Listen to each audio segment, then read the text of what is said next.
So I assume that the company that cast these little statues for painting casted her with her eyes closed because eyes open faces are hard to paint, and they'd be right. But I'm going to do it anyway. So we need to take this little bit of a ledge here that are her eyes closed and Dremel that out so that her eyes look open when they're painted.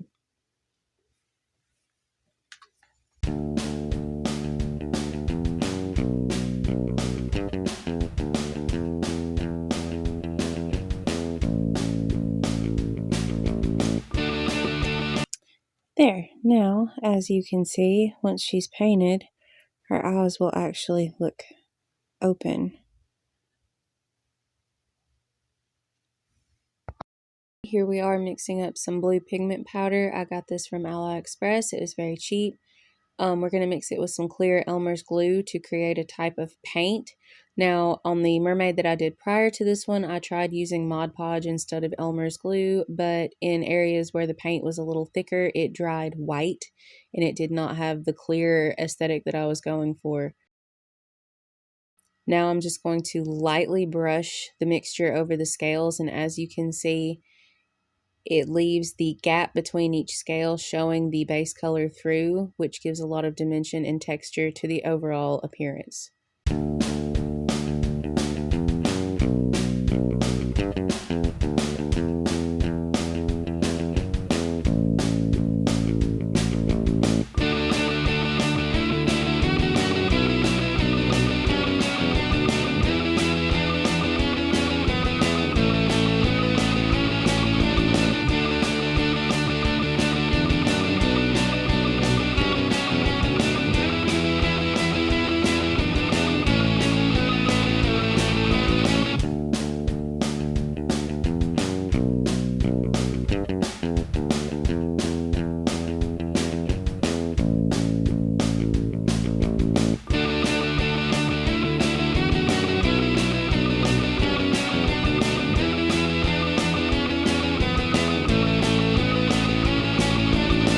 Now we're going to take a little bit of the same mixture and we're going to go in and create an eyeshadow look so that her makeup matches her tail.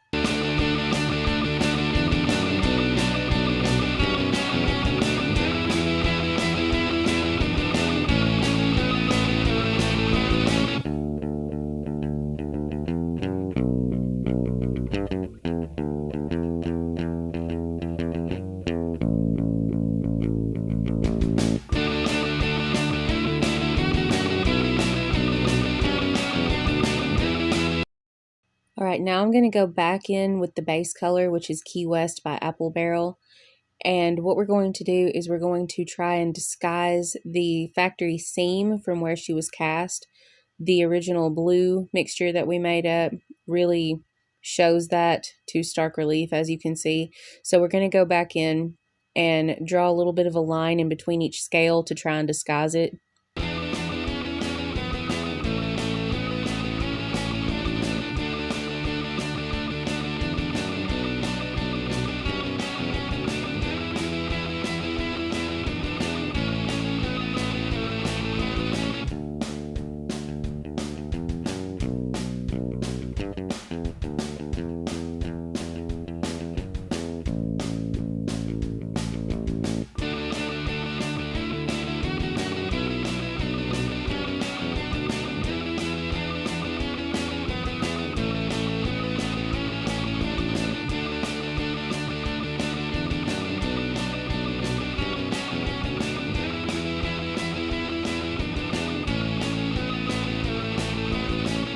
All right, now we're going to go in and we're going to do a gold mixture with the Elmer's glue, the same as we did with the blue.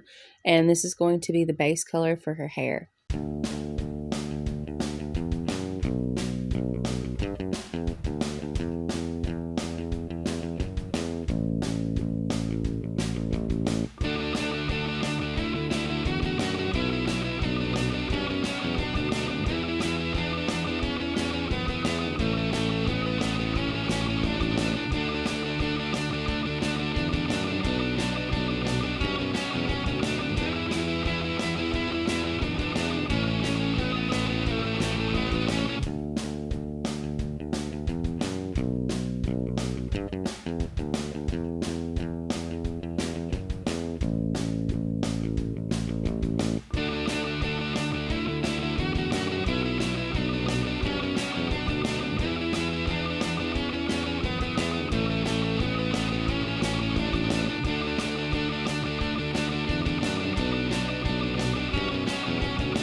Okay, now we're going to mix up her skin tone. Now I'm going for kind of a darker skin color. I want her to look like she spends a lot of time at the beach, maybe a lot of time in the sunshine. Now at first I got the color a little bit too dark, so I went back in and added just a little bit more of the light, not much. But I still have to go back in and make a shadows, so we didn't want the skin color to be too dark.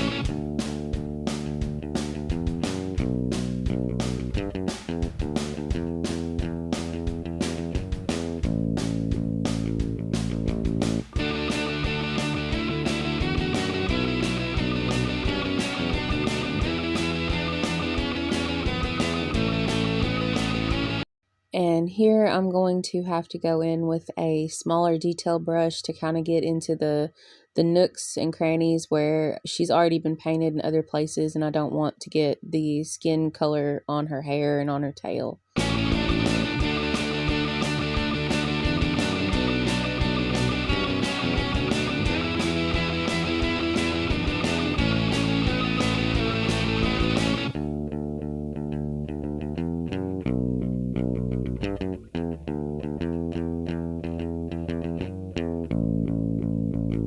And then I'm going to have to go in with an even finer detail brush to color in the areas around her eyes.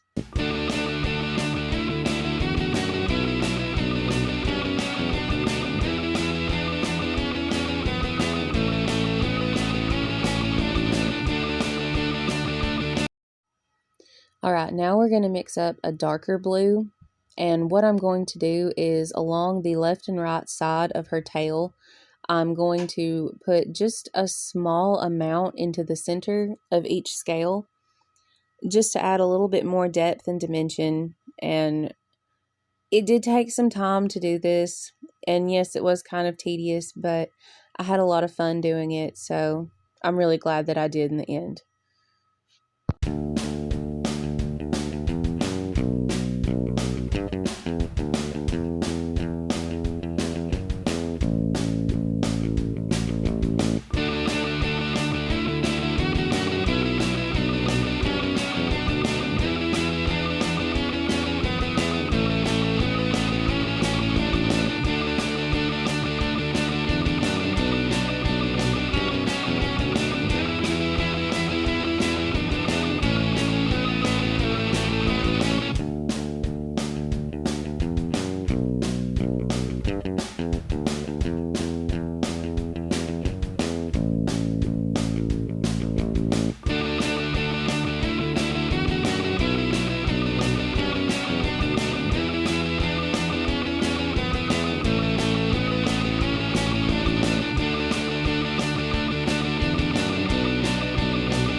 Alright, now we're going to go back in and do those shadows that I was talking about.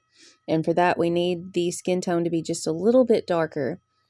And we're going to go into the area where her arms meet her chest and her hands meet her face and her arms meet each other. And we're going to kind of darken the negative space just to kind of make it look like, the light's hitting her and to give her just a little bit more dimension, a little more depth.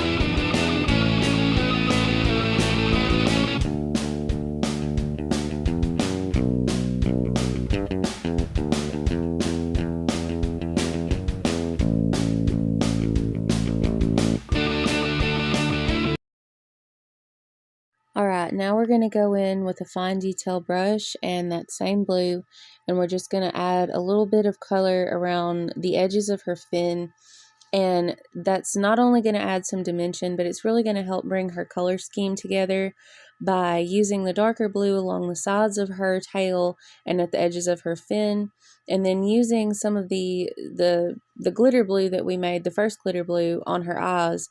We really bring her whole color scheme together.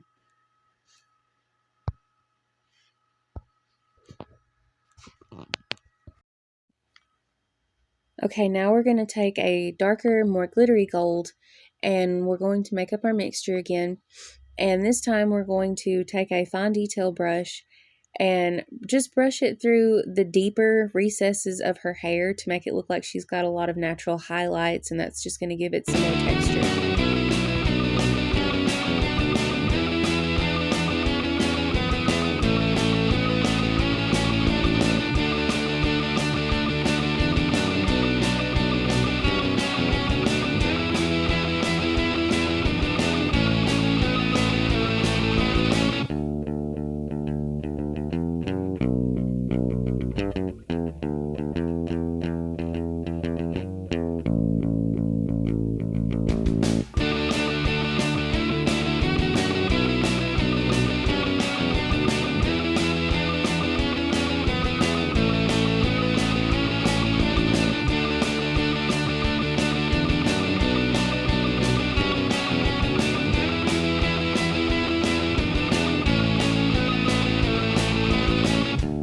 Okay, we're going to take that same gold, and as before, we're going to drag this very lightly up her tail, only in the middle of the front and the back, or the top and bottom of her tail.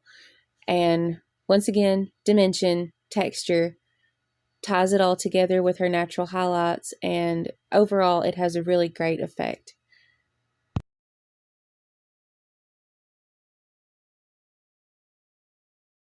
Now we're going to go in and we're going to do her eyes, and this took a very, very fine brush, and we are actually using real paint to accomplish this look.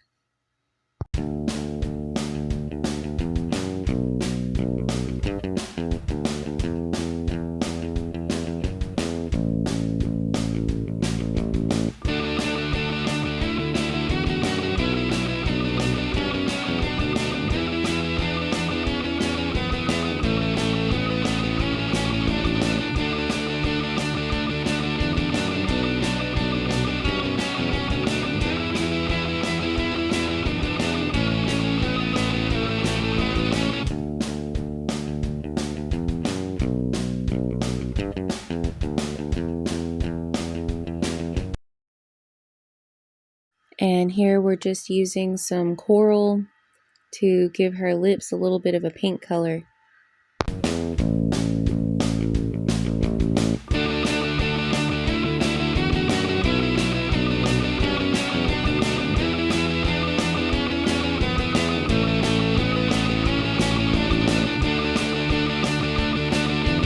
Now for me, this is one of the most fun parts about doing this particular mermaid. I used my stamping kit to give her a small lower back tattoo, and I used a very similar color to her base color to give her sort of a tribal design on her lower back. Now, the first time it didn't work, and it took me a second to figure it out. What I wound up doing was popping the actual rubber stamp part out of the plastic holder to get it to conform to the curvature of her spine.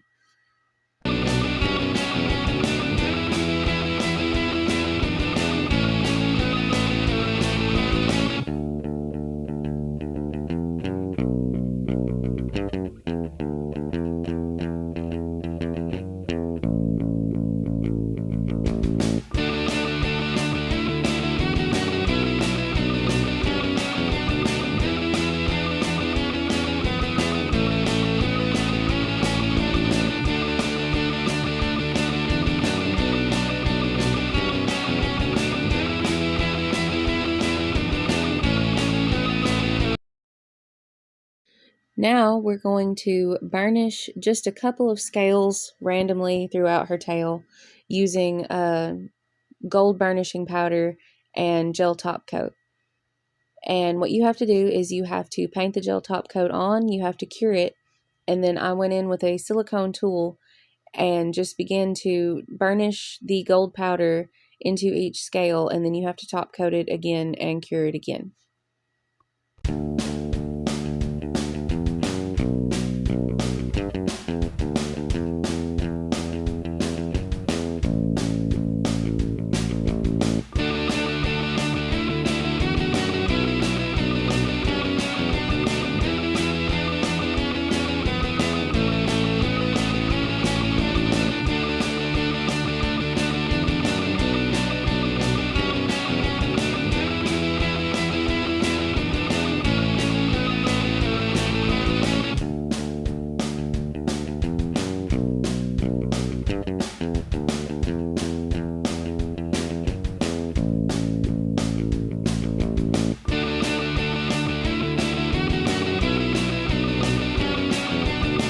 And finally, at last, we're going to use Mod Podge acrylic sealer to clear coat the whole look and keep her intact for years and years.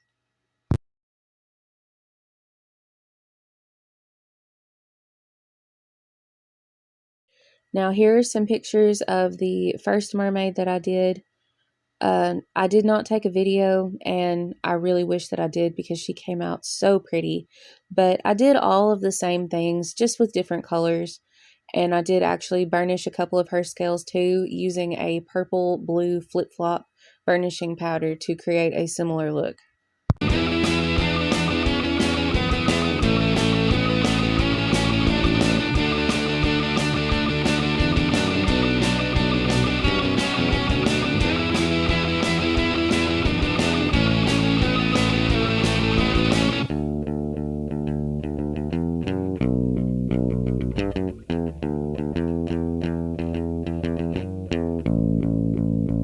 This is something that I did off camera. I created these little piles of shells and used UV resin to stick them all together, but they're so heavy in the tail end that they keep falling, and I decided to give them some little piles of shells to keep as treasure, and I attached those to the front of them so that they were more balanced weight-wise.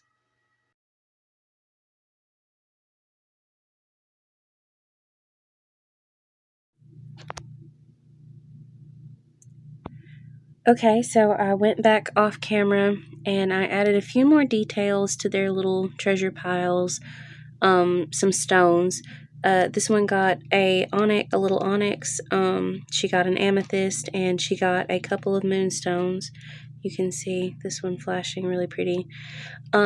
This one got some lapis lazuli and some emeralds and some rose quartz. Now, to attach them, at first I couldn't figure it out.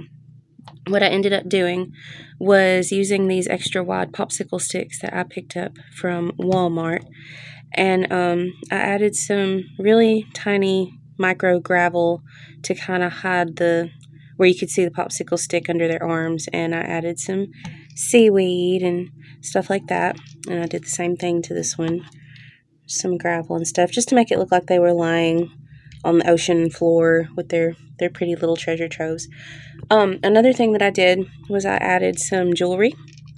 I gave this one some cracked quartz and a pretty little pearl, and just some random little bead that I had, and a silver chain. And then this one has more of a beachy vibe going for her, so I gave her a little wooden bead and a seashell and another pearl, and she got a gold chain.